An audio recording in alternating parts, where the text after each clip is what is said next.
Welcome to the Geek Home World. I am your host, Ed, aka Savage Tech Man.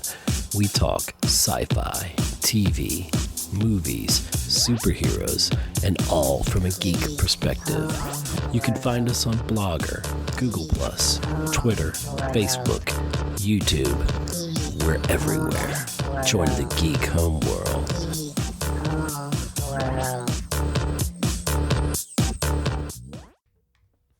Hello, everyone, and welcome to another episode of the Geek Home World. This is your host, Ed Susevich, and joining me once again on the podcast here is Scott Schreiber. Welcome, Scott. Thank you, sir. Glad to be back. And this is going to be a quick episode, unlike the last couple ones that we did. We try, usually when we get together, it might get a little long-winded, but we'll try to do this quickly. Yeah, and I'm going to try to keep off of tangents if I can. So yeah. Bear with me there. You know where we're at, Geek Home World. We're on Twitter. We're on Facebook, where you can go over there and click that like and follow button on the Facebook page for Geek Home World. And we got some other stuff going on, so give us your feedback and let us know. This episode is about the 77th Annual Golden Globe Awards. And Monday, December 9th, they announced the awards, and the ceremony will take place Sunday, January 25th, 2020 on NBC, and it will be broadcast live. January 5th. What did I say? 25th, but it's all right. Oh, I'm thinking about So Christmas. if you tune in 3 weeks after that, you might not see it. Or 3 weeks before, whatever. Yeah, I'm looking at my Christmas decorations here in the studio. So January 5th on NBC is the ceremony. Yes, Nominees came out yesterday. The host will be Ricky Gervais, which will be fun. yeah, it's going to be very interesting. The censors are going to have that button right there with that 5-second delay. And anywho, so there's nothing better to do but to just jump into it, and we're gonna break down TV, and then we're gonna go to film. So let's start with television. The great thing about the Globes is you've got film and television, and they get all these stars in the room from both worlds. And you'll see with these nominations as well that the Golden Globes tend to go to more star power. They want as many stars in that room as possible. That room, yeah, and is that the one where they have to walk around the tables and all that? Yes, they get dinner and everything. They're all getting drunk. So it's a little more fun show than the Oscars. One of my favorites was when Nicholson and Robin Williams and Nicholson got snubbed. And it was Robin Williams and he gave his award to him. And it was funny. And Nicholson was just toasted. It was great. But anyway, that's my tangent for this episode. So your one and only. My one and only. So for television, best comedy series. Yeah, best comedy series. We've got Barry, Fleabag, The Kominsky Method, The Marvelous Mrs. Maisel, and The Politician. I'm telling you here, I think the surprise here is The Politician getting in there. It's a Ryan Murphy show on Netflix. Have not had the pleasure of watching it yet. I usually like all stuff that Ryan Murphy does, so seeing it get so many nominations is interesting. I think the biggest snub here is not seeing Veep in its final season. Veep is quite possibly one of the greatest comedies of all time, and to not honor it in its final season is kind of a joke, in my opinion. But that's just me. Julia Louis-Dreyfus. Yeah, Julia Louis-Dreyfus and her great ensemble cast around her. I'm just shocked that it's not nominated here. A pattern we're going to see here in the TV nominees is all the networks, ABC, NBC, CBS, Fox, completely shut out. Completely. No nominations. It's so all about streaming. It's That's about the message streaming, they're and then sending. there's some HBO and Showtime in there as well. And FX. So I wonder how the Oscars will deal with things differently, of course. But yeah, you're going to see more Netflix, a lot of Netflix stuff for the Oscars. Yeah, I think like Irishman's going to show up. Yeah, probably.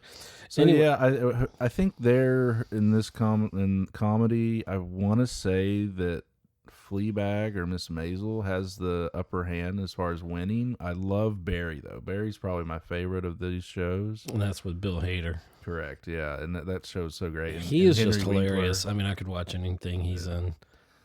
So yeah, I think that those. I mean, it's still a strong crop. I've watched Fleabag. I like Phoebe Waller-Bridge. I really do think that's deserving. I need to start Miss Maisel. I'm only 2 years behind, but I think I would like it. I think the Yeah. subject matter would relate to me. I need to start it too, to be honest. I'm not, everybody's talking about it, and Yeah. I haven't got to it. I've got Well, so much. I think we're more film guys anyway. There's so Yeah. much TV too. Well, there's It's so hard many to watch different everything. services, and Yeah. making sure you've got that service Right. for one, and then Exactly. being able to watch it. And Disney came out with a small little service called Disney Plus, and that kind of monopolizes a lot of my time. I probably will see some Mandalorian nominations next year. Yeah, I would not be against that at all. So anyway, the next one is Best TV Comedy Actor. Yeah, for comedy actor, we've got the aforementioned Bill Hader for Barry. We've got Michael Douglas for The Kaminsky Method, Ben Platt for The Politician, Paul Rudd for Living with Yourself, which I'm curious to see that one where I am he too. plays two versions of himself. He's hilarious. So. And then Rami Youssef for Rami. So again, no networks here, mostly Netflix, I think, and then HBO for Barry. My vote here goes Bill Hader. I just think that he does I would love to see him get great job in that show. The surprise. I mean, but I almost feel like, I feel like Michael Douglas has won for this before, so maybe he will again. If anything, Michael Douglas should get supporting nod or something for. I just had it on the tip of my tongue. Grace and Grace and Frankie. Frankie and Grace. Yeah. Frankie and Grace. Grace and Frankie. Yes, those words. Those words in whatever order. Yeah, I mean Lily Tomlin and all that, and Jane Fonda and all that. They're hilarious. Love that series. But okay. But I think Ben Platt could be your surprise winner there for The Politician. We'll see though. The next category is Best TV Comedy Actress. Yeah, and this is a star-studded category. Here we got Christina Applegate for Dead to Me, Rachel Brosnahan for Marvelous Mrs. Maisel, Kirsten Dunst on Becoming a God in Central Florida, Natasha Lyonne for Russian Doll, and Phoebe Waller-Bridge for Fleabag. Of these performances, I really love Phoebe Waller-Bridge for Fleabag. But I could see how Brosnahan could win this. A lot of talk for Natasha Lyonne and Russian Doll as well, but it's a highly contested category. The big snub here, and I think it is a crime, is Julia Louis-Dreyfus not getting nominated for Right, or give her a Lifetime Achievement Award or something, because just hilarious. She's already won a lot of awards for this show, so maybe that's why they're trying to spread it out a little bit. But it is the final year and the final season. Feels like that's when you really give it to them. Right. I think John Hamm finally won for his final season of Mad Men. This is not quite the same case since Dreyfus has about 15 awards for the show on her shelf at least. So, but I do think the nomination was deserved. It was an awesome final season. So just not seeing Veep here at all. Like Tony Hale for supporting should have been there. It's a little disappointing for me. The next category is Best Drama Series. Yeah, so I think there's two big takeaways here. I'll go over the nominees first, though. But Big Little Lies, HBO, The Crown, Netflix, Killing Eve, BBC, The Morning Show, Apple Plus, Succession, HBO. I think the surprise here, in a little bit of a way, is The Morning Show, although it's timely. Right. We both don't have Apple Plus, so we've not seen this, but it is about. I mean, it's basically the Matt Lauer story in a way, and how that whole situation happened, and then the fallout from that, and so. That I get that it's timely, but the big draw here, or the big takeaway, no Game of Thrones and no Watchmen. I just think Watchmen should be on there. And Game of Thrones, I'm sorry, I know there was the throwback and the hate about how it ended, but that does not take away that was one of the greatest television series ever created on any form of television whatsoever. Absolutely, and I think I leading up to that final season, I watched all the seasons leading up to it. So when that final season started, I had this complete picture of what Benioff and Weiss wanted to do. Right. So the final season actually made so much sense when you watch it In context, yeah. right? And It's and the whole so Khaleesi thing, and you didn't think you thought she was going to be good, but really, if you watched the whole thing, she was. no, It was her destiny. it hinted at her going mad the whole time. Right. So I the fan backlash may have hurt their nominations here, which is a shame. I think to throw a bone in the next category, we have someone nominated from Game of Thrones, the only nomination. Yeah, And we'll talk about that in a second. But yeah, like as far as who I think will win drama series, that's tough. The voters may vote for the morning show just because of its subject matter. But for me, I love Killing Eve. I think I would vote for Killing Eve, but it would be tough to not vote for The Crown. yeah, The Crown. I mean, and they're not. I guess they wouldn't. Would they be considering this season as part of this nomination? Yes, because Olivia Colman, you'll see, is nominated down the line. Then definitely I'm The Crown. There's about at least 2 solid episodes in there that are very good. The Aberfan mining disaster episode is one of the best episodes of television I've ever seen. And it's kind of like Watchmen because those 2 events actually happened. Right. They work in history, yeah. Yeah, and both of those series independently educated me about both of those, and I'm amazed. My favorite episode is Bubbakins. On The Crown. Yeah, The Crown. And that actress should have got like a supporting actress nomination, I think, for that. I just think it's that good. I just really enjoyed it. It was just a great episode. But anyway, or are you talking about Helena Bonham Carter or? Yes, she does. I know. She does she does. Yeah. But that played. Was that Philip's mother? Oh, okay. The and I don't know her her name. The nun, the actress. the nun mother. Yeah. Okay, I get with it. That was a great episode too. Yeah, fantastic. I mean, they were like almost back to back, and it was great. Anyway, so best TV drama for actor. Yeah, for our lead actors here in drama, you've got Brian Cox for Succession, Kit Harington for Game of Thrones. That's I think the pity throw in there. I think Peter Dinklage more than Kit Harington, but but Kit plays more of the lead role in that final season. True. So I mean, that. And then you've got Rami Malek for Mr. Robot, Tobias Menzies for The Crown. He plays King Philip, and Billy Porter for Pose. And I don't know who's the favorite here. Billy Porter won, I believe, the Emmy for Pose. So I'm sorry, I got pulled out of that. I don't know if he's necessarily considered the king, Philip. Oh, I'm sorry. Yes. I'd have to ask the wife. Yeah, he's something. Sorry, but he's the queen's I know what you husband. Mean. Yeah, but if there's any royal listeners, because sometimes they do listen, don't get upset. Yeah, I'm not a royal expert. Sorry, so, I am not Cheryl Susevich. Thank you.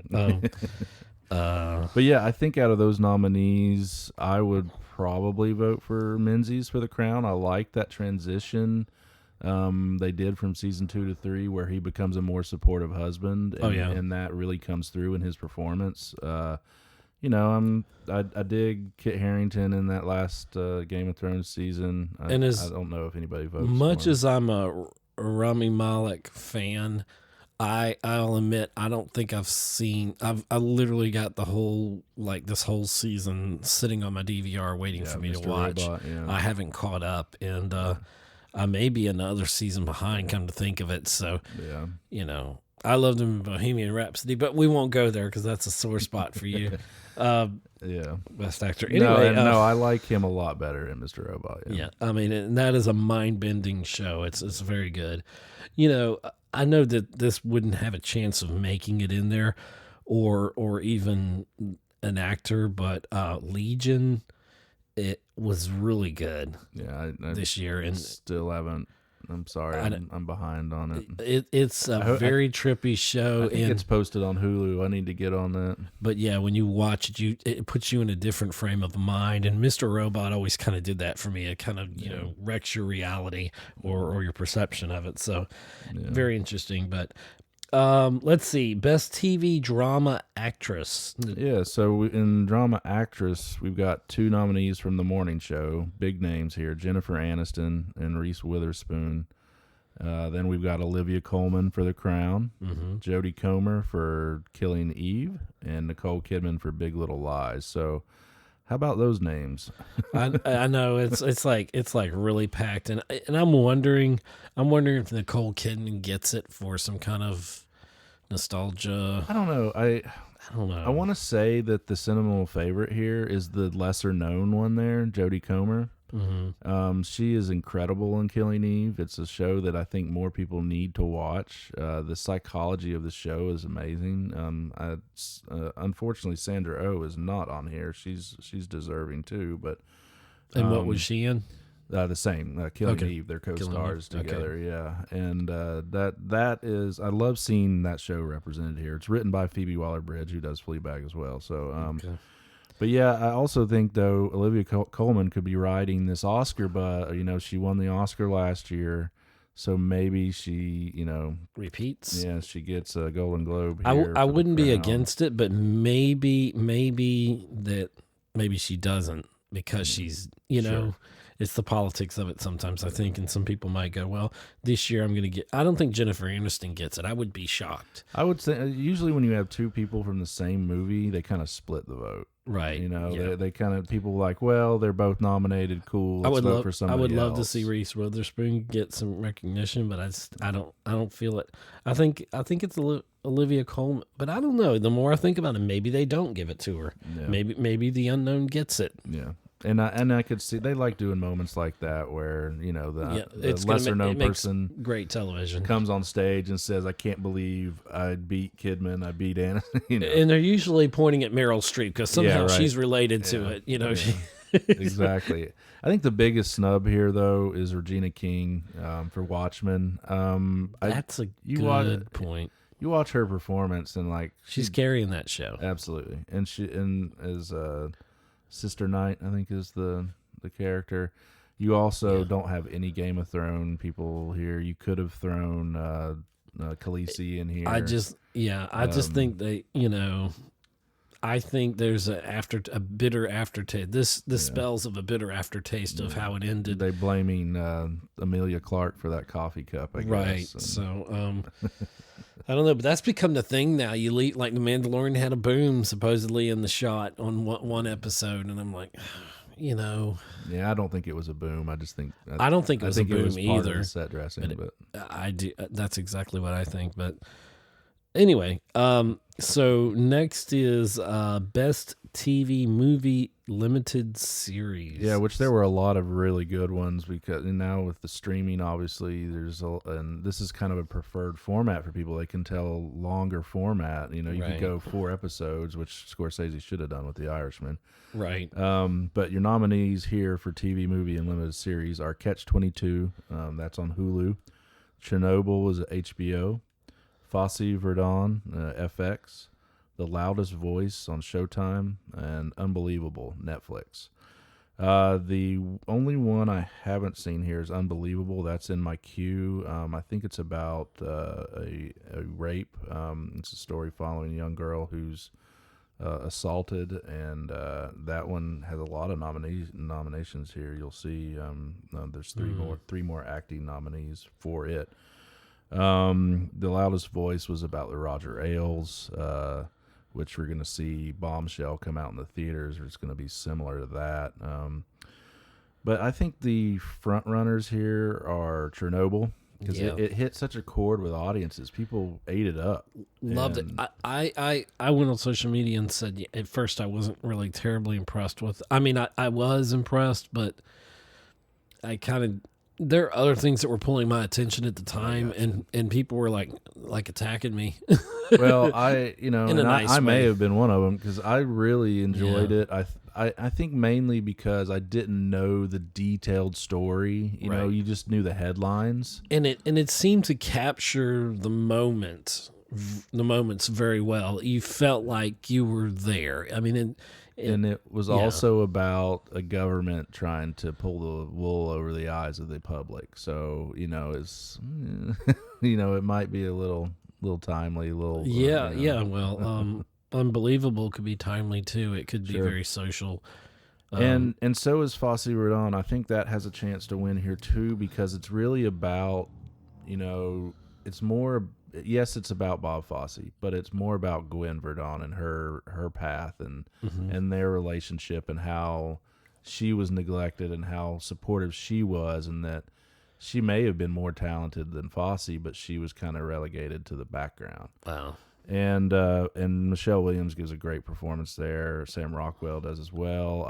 That could be front runner, but my gut says Chernobyl. My gut says Chernobyl too. The two that I think are snubs here, which a lot of people really liked When They See Us on Netflix. I thought it was a little disjointed. I don't have a problem with it being snubbed in this category because I just felt like the episodes didn't really belong together in a way. It was like one was really a Trump bash. They really were trying to stick it to Trump. And it was almost a little too on the nose for me. Like, say what you will about, the administration. It still is a little too aggressive, I thought. Well, it makes its and point. then Catherine the Great, Helen Mirren and Jason Clarke. That was a really great limited series. I'm not sure why. It's hard to pass over anything that Helen Mirren does. Yeah, exactly. So next we have Best TV Movie / Limited Series Actor. Yes, we've got Chris Abbott, Catch-22, Sacha Baron Cohen for The Spy, which I love that he is here. Russell Crowe, loudest voice, he plays Roger Ailes. Jared Harris for Chernobyl, and Sam Rockwell there in Fosse Verdon. I think if Russell Crowe wins, he's going to have to make some kind of speech apologizing not for himself, but, For not playing Roger Ailes, but talking, it seems almost like that's got to be the social thing, that he has to say. And this is a toss-up here. I think Sam Rockwell would be the favorite. It's the more flashy performance here. I do think Jason Clarke should have been nominated for Catherine the Great. He holds his own next to Helen Mirren, and that's hard to do. That's hard to do. So, what about actress? We have, for Best TV Movie Limited Series Actress. We have Caitlin Dever and Merritt Weaver, both for Unbelievable, the story about the assault. Joey King in The Act, filmed here in Savannah. That could be a strong contender there. Yeah, absolutely. But she's going against Helen Mirren for Catherine the Great, and Michelle Williams for Fosse Verdon. I think that it's hard. Mirren and Williams are your front runners there. It's a coin toss there for me. I feel like that's tough. I think I'd vote for Michelle Williams though. She does an amazing job in Fosse Verdon. Okay. I won't give an opinion. Best TV Supporting Actor. All right, we've got Alan Arkin for The Kominsky Method, Kieran Culkin for Succession, Andrew Scott for Fleabag, Stellan Skarsgård for Chernobyl, and Henry Winkler for Barry. Now, I really don't like this category at the Golden Globes because they basically make supporting actor for drama, comedy, limited series. They lump them all into one, so you don't get a great representation of everybody. So it's kind of all. I'm that way with. We were talking before we started recording about comedy and musical. Yeah, Yeah, and we'll get into that. And we'll get into when we that. Talk Yeah. film. I think here Winkler's won before. He'd probably be my vote, but I could see how Andrew Scott for Fleabag wins because he made a great impression on people as the hot priest on Fleabag, and I think there is a appreciation there for him. So I think he might be your front runner there. What about Stellan Skarsgård for Chernobyl? I thought he was great. I do think that Jared Harris gave a better performance. He's up for lead, but I think that's possible, though. Absolutely, yeah. Best TV supporting actress. All right, Patricia Arquette, The Act, as we said, filmed here in Savannah, and people love Patricia Arquette. And as you know, there's always a Meryl Streep in there somewhere. Yes, and she is Meryl Streep.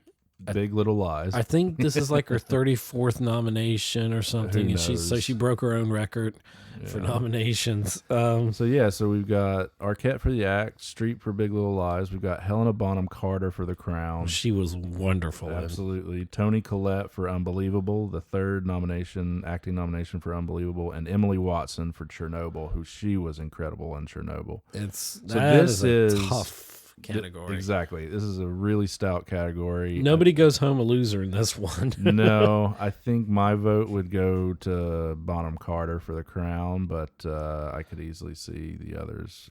Same here. I agree totally. Everything you said there. Yeah.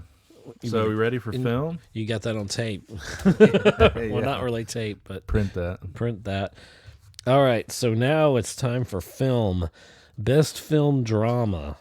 And the nominees are? The nominees for Best Film Drama are The Irishman, Joker, Marriage Story, 1917, and The Two Popes.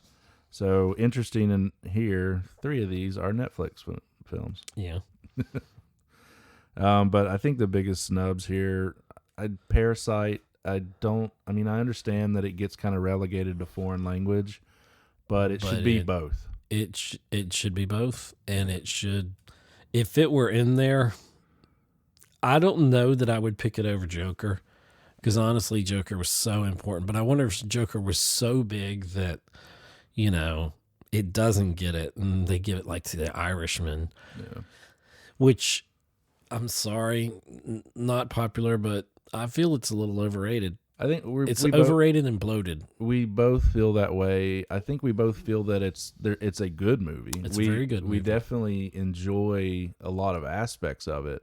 However, the runtime is just very self-indulgent, I think. It is. And it's almost like, why couldn't we cut down at least 45 minutes off this thing? And it would have made it just a more tight and more compact film together, but it's still Scorsese. It's still wonderful, masterful filmmaking. It's just not my favorite Scorsese. Yeah. And I think another snub here is A Beautiful Day in the Neighborhood. Oh my gosh, yes. I know when you've only got 5 spots here, the Oscars is a little more expanded. Isn't it 10 now? They can do 10. Yeah. Like in recent years, there's only been 8 or 9.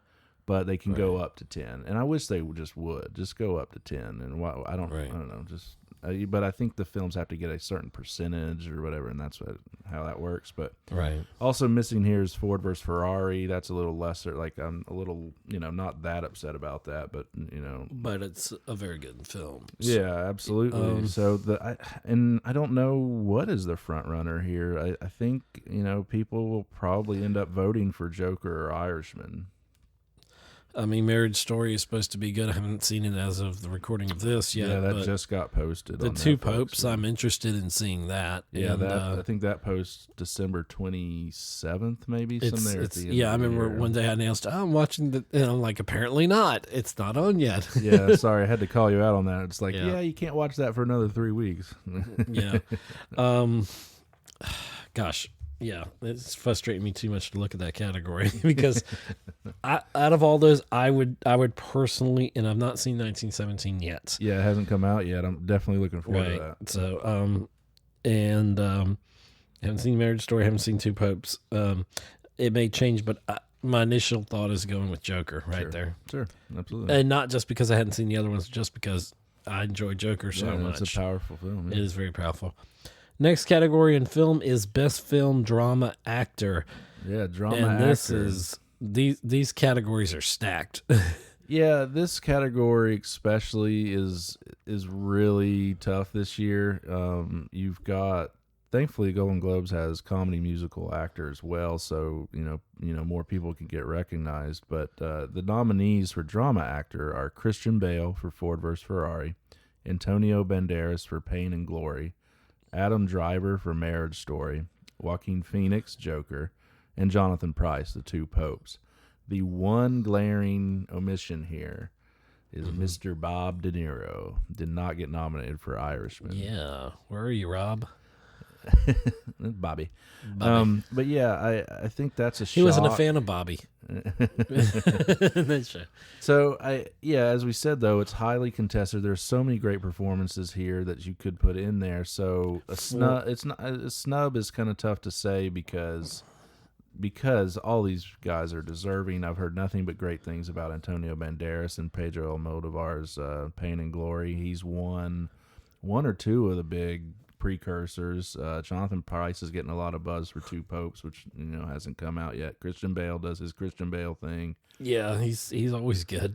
And everybody knew after Joker came out, Joaquin was getting nominated for everything. But the thing is, to say that's a lock so early worries me because now we've had so many films in the last couple of months that have come out. Just I haven't even caught up, watching everything that I need to watch and want to watch. Yeah, and evidently Adam Driver gives a stellar performance in Marriage Story. It may blow me away. I don't know, but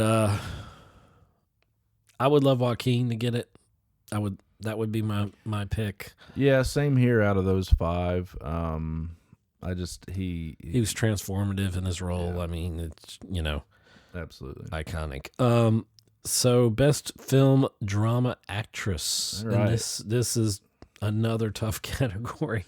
Yeah, I mean this actually looks a lot like what I think it's going to look like on Oscar night. Mm-hmm. I think maybe there were a couple of snubs here, but the nominees are Cynthia Erivo for Harriet, Scarlett Johansson for Marriage Story, Saoirse Ronan, Little Women, Charlize Theron for Bombshell, and Renee Zellweger for Judy.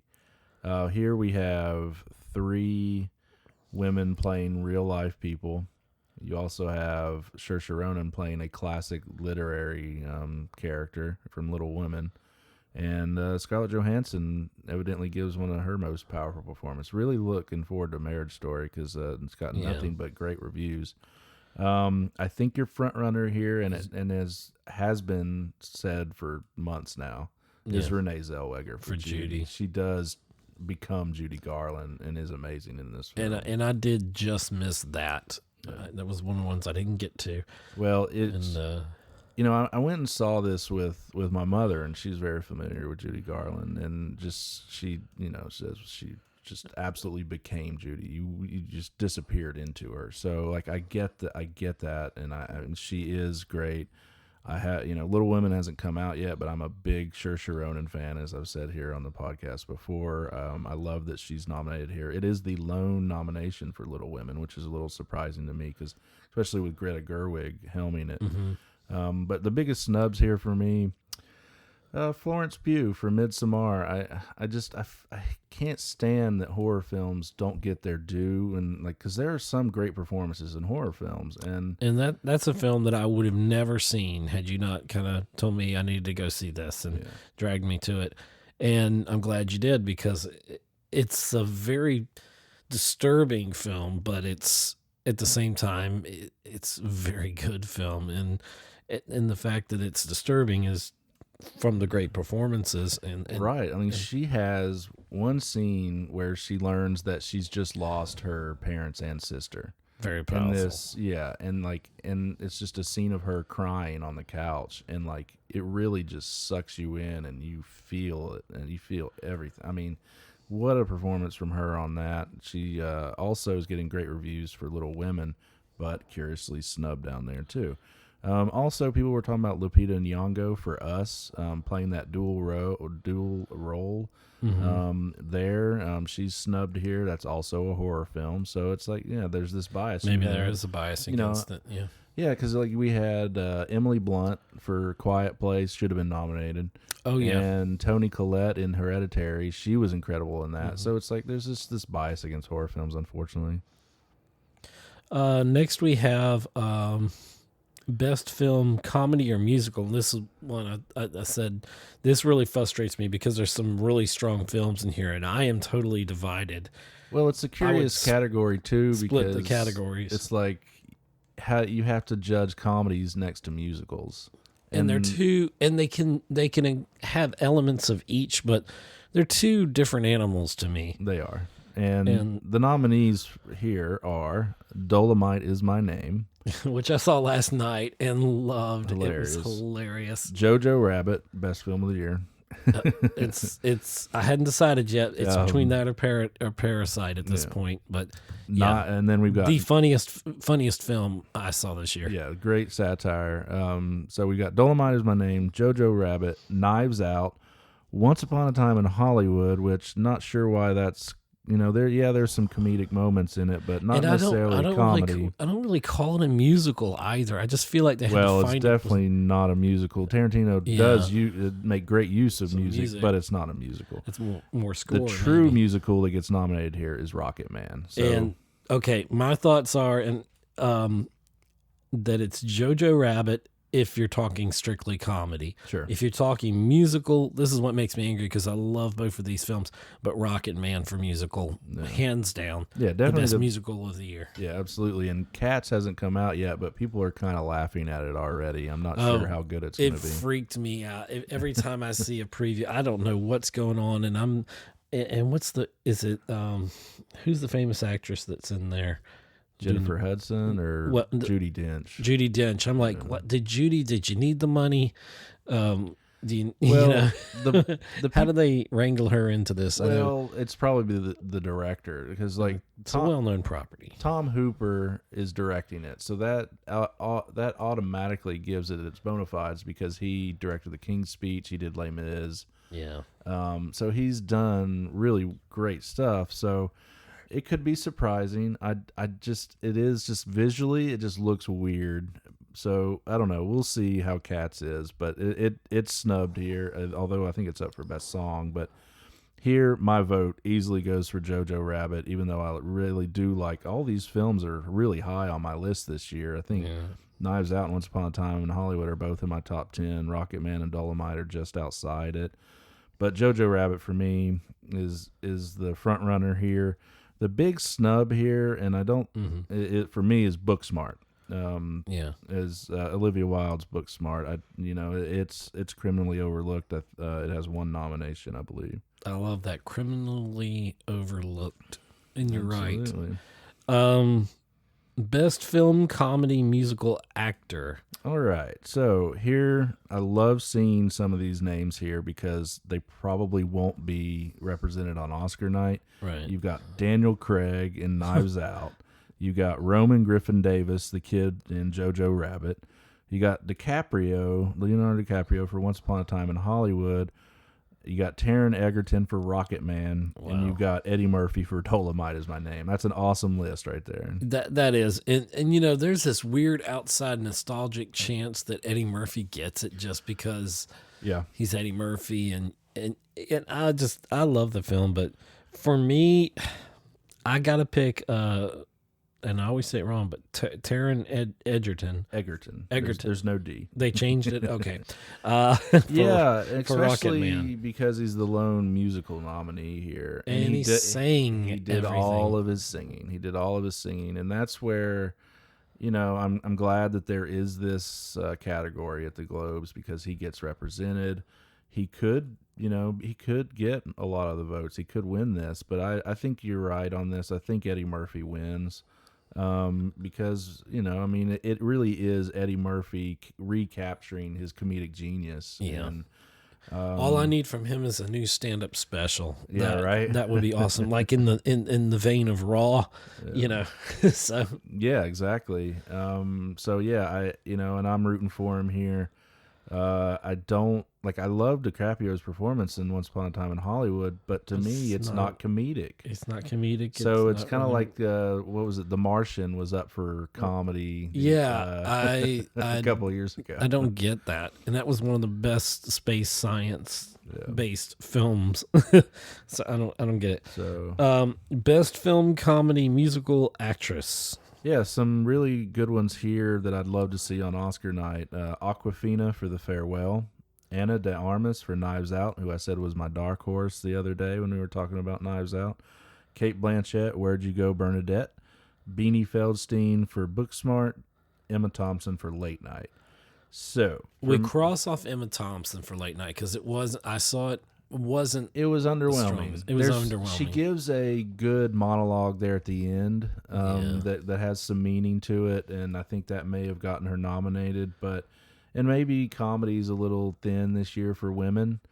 But I don't know. I think the Booksmart, Beanie Feldstein is deserved. I think Anna de Armas is certainly deserved. What a performance in Knives Out.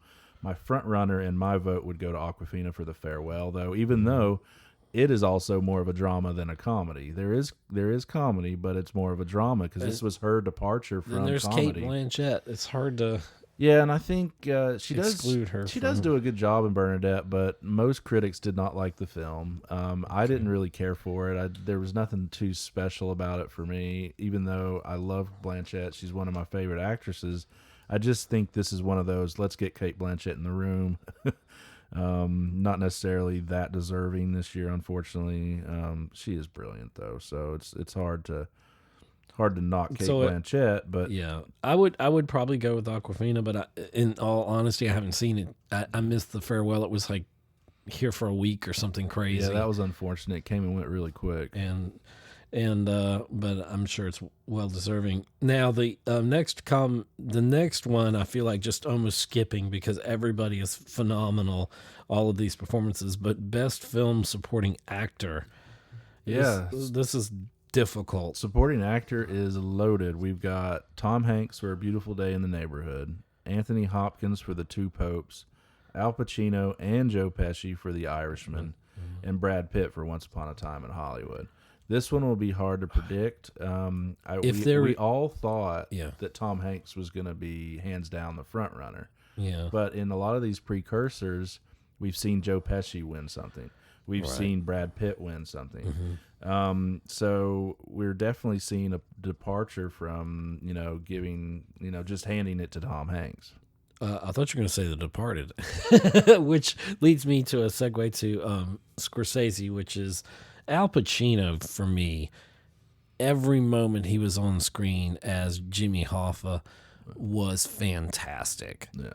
And I could see him winning, and the fact that he really hasn't been in much. I don't remember the last Pacino film I saw. And he's just Pacino in that, and he's over the top so much. For me, De Niro he's kind of the glue that holds everything together in The Irishman. And Joe Pesci, his character is very important to the storyline, so I can see the supporting role there, and it's great to see Pesci back. Right. Plus, yeah, exactly. That he's back. He's out of retirement, and Scorsese pulled him out. And this will probably be his only chance. You pulled me back in. Yeah. And people are digging that. I was talking to a friend this weekend that he said Pesci was the best part of that movie for him. So, that. But again, when you have, as I said earlier, when you have two people from the same film, I feel like they cancel each other out. That's why I think it's Brad Pitt's year. I think that he is. I can't disagree. He is the most compelling part of Once Upon a Time in Hollywood. And I told you and you can hear it in the podcast during the year when we talked about Once Upon a Time in Hollywood. I said I loved Leo's performance, but I just like Brad Pitt's a little bit better. And history at the Oscars tells you that Tarantino gets people supporting actor nominated or wins. Christoph Waltz has won twice for Tarantino films, right? And so I think it may be Brad Pitt's year. And then there's the person everybody loves, Tom Hanks. Yeah, he for me becomes Mr. Rogers. I mean, from the opening, how the film was done, and his performance, And then there was the rumor, I don't know if it's been validated, that he is actually related to Fred Rogers. He found out this year. Ironic or whatever. But still, Tom Hanks is he's wonderful. And he's never won Best Supporting No, not supporting. So, maybe maybe- people vote for that. I think, though, again, at the Oscars, he's won twice, both for lead, but that may deter people from voting for him. It may be like, But- Brad Pitt has given a stellar performance here, and he's Right. never won. So, and you can't say that about the others. The other four all have Oscars. But I feel there's that nostalgia for Joe Pesci. This might be the last Yeah. great thing he does. Yeah. I don't know. But for me, looking at it, I would pick Tom Hanks. That's the performance that still sticks with me. And in A Beautiful Day in the Neighborhood. Absolutely. So that was, a tough category. Yeah. And next we move on for film, Best Film Supporting Actress. And Yes, this is loaded again. It is. We've got Kathy Bates for Richard Jewell, Annette Bening for The Report, Laura Dern for Marriage Story, Jennifer Lopez for Hustlers, and Margot Robbie for Bombshell. This was the one category where I really didn't know how it was going to take shape. There really hadn't over the course of the year haven't been a lot of great supporting performances in the form of drama. Like for me, you've got Zoe Deutsch for Zombieland 2. Honestly, she's so good in that. She is. She's, She is really like good. you in know, that. and there's been some precedent for comedies getting nominated for supporting, like Melissa McCarthy for Bridesmaid. Right. So I thought maybe there'd be an outside shot for her because she's so good in it. I would love to there's- see Kathy Bates win. I just love Kathy Bates, but I haven't seen Richard Jewell yet. It hasn't come out yet. So Right. You know, and I'm excited she's for won that. some of the precursors. I think the snubs here are I did not write her first name down here, but Zhao for The Farewell plays the grandma in The Farewell. I do think that she slips in here to come Oscar time. The Golden Globes doesn't always line up. And I just feel like her performance is so good in The Farewell. I think The Farewell will be up for Best Picture. I think that Awkwafina and Zhao both get nominated. I hope she slips in there. Maybe knocks out. I don't know who she'd knock out there. Jennifer Lopez seems like she's picked up a lot of steam. I don't quite agree with it. I think Constant Wu gives a much better performance, even though Wu is lead. But I think there's just this like, oh, wow, Lopez isn't in a terrible movie. So it's almost like, oh, she's in a good movie finally. So you've got like Annette Bening and Laura Dern has been around forever, it seems like. And Benning was a surprise here. I think The Report is on Amazon Prime, and it's about the 9/11 Commission, and she plays Dianne Feinstein. So interesting. Also missing here, my girl Florence Pugh. Like I thought this was going to be her year with Midsommar and Little Women, and like there's so much talk for her for Little Women that I'm surprised she's not here. But I would have definitely given her. She might have been my pick. She would have been my pick probably had she been nominated for Midsommar. yeah.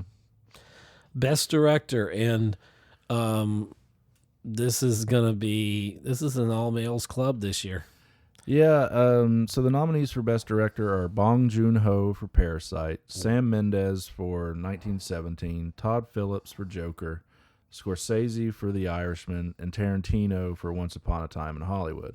All worthy director or nominees there, Yes. except for me. I don't think Scorsese deserves a nomination here. When you can't I cut don't your either. movie down from 3.5 hours, I just don't see you as Best Director if you can't tighten that up. Right. So I think I would love to see Scorsese kicked out, and then one of the great female directors this year. Like there is going to be an uproar if a woman isn't nominated this year because they helmed some great movies. You've got Marielle Heller for A Beautiful Day in the Neighborhood. You got Greta Gerwig for Little Women. You got Lulu Wang for The Farewell. You got Olivia Wilde for Booksmart, and you got Lorena Scafara, I believe is her name, for Hustlers. And if none of those even get represented, there is going to be some uproar.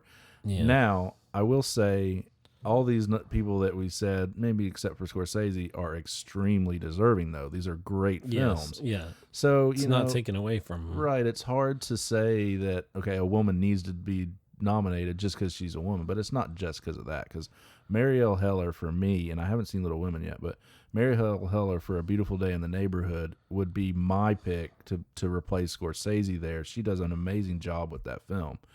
And True. a great vision. So we'll see how it all shakes out. I think the front runner here, though, that is Bong Joon-ho for Parasite. I really think that's my favorite Yeah. of Best Director. And I haven't seen 1917 yet. So but that seems like the kind of film that Hollywood would love. And I Well, can see. And the concept of it being one long tracking shot. Like it's supposed Which to is be one very long interesting. continuous shot, obviously with edit points. But yeah, it just looks like cinematic glory. Now- And Tarantino has never won Best Director. He's won for screenplay, but he's never won director. So I think he's got a good chance to win as well. I haven't seen everything Tarantino, but this is definitely one that I went to see. We saw it, and I loved it, and I loved everything about it. It would be kind of ironic if Scorsese lost to Todd Phillips after the flack over superhero films, even though Joker Yeah. isn't a superhero film. He was more, again, Scorsese Yeah. was more talking about Marvel. I know.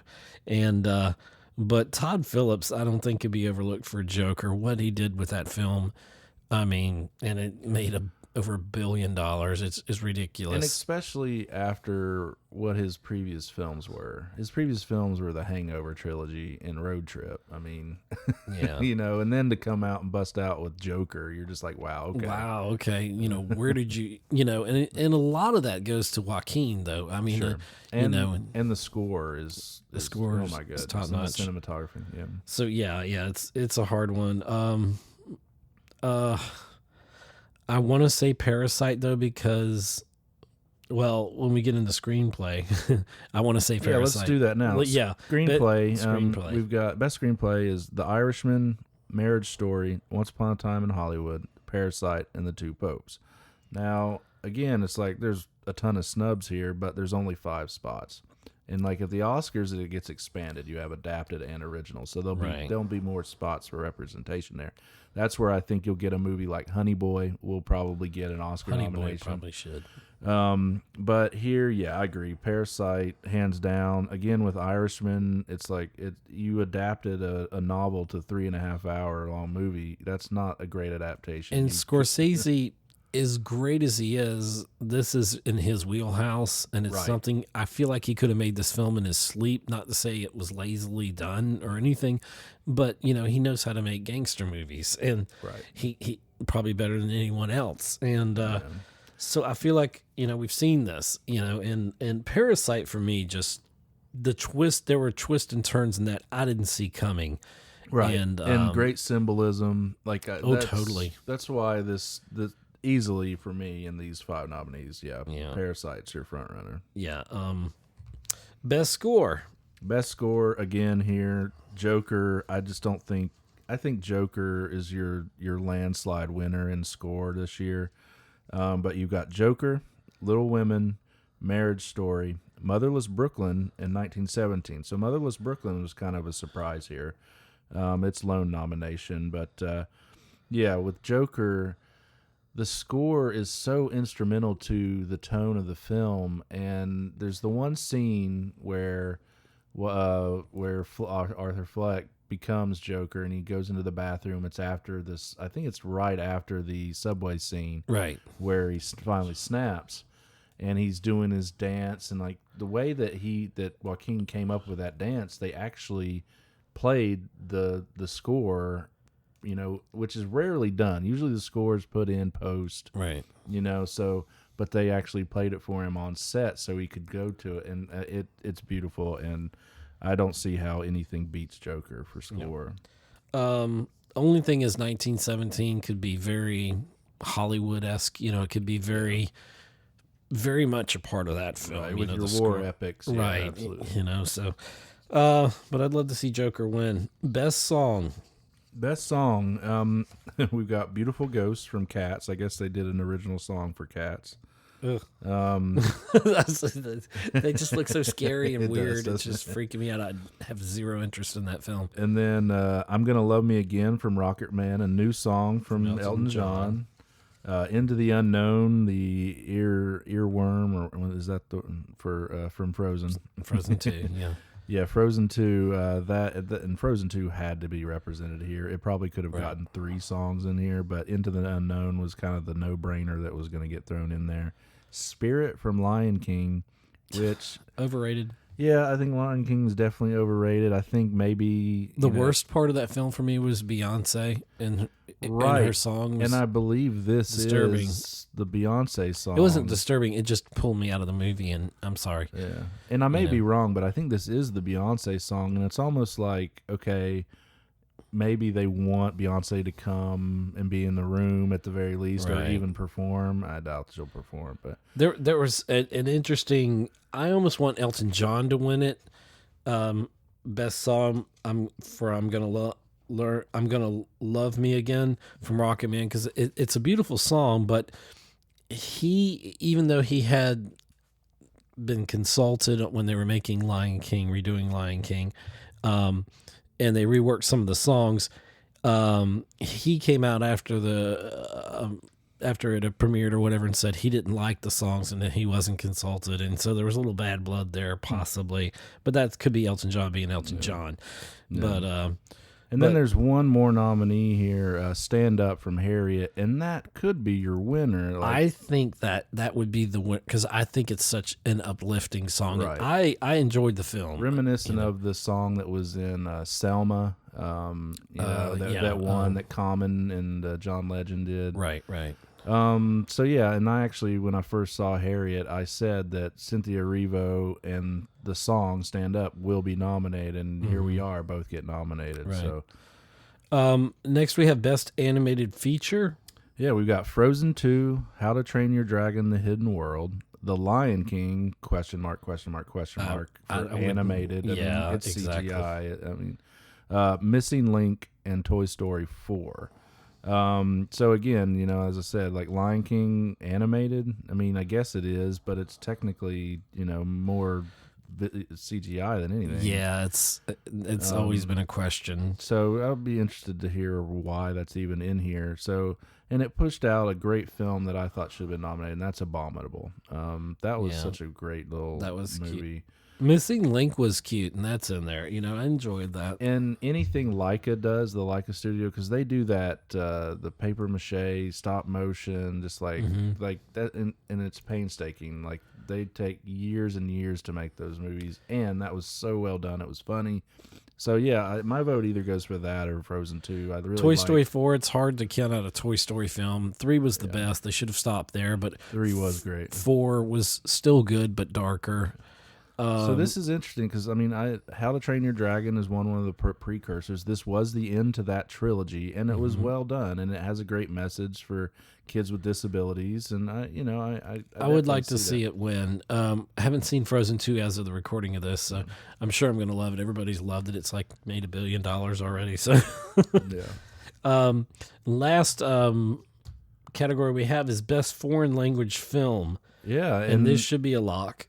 Yeah, it should be, but we've got one of the best foreign language lineups maybe ever. You've got the Farewell, Les Miserables, another.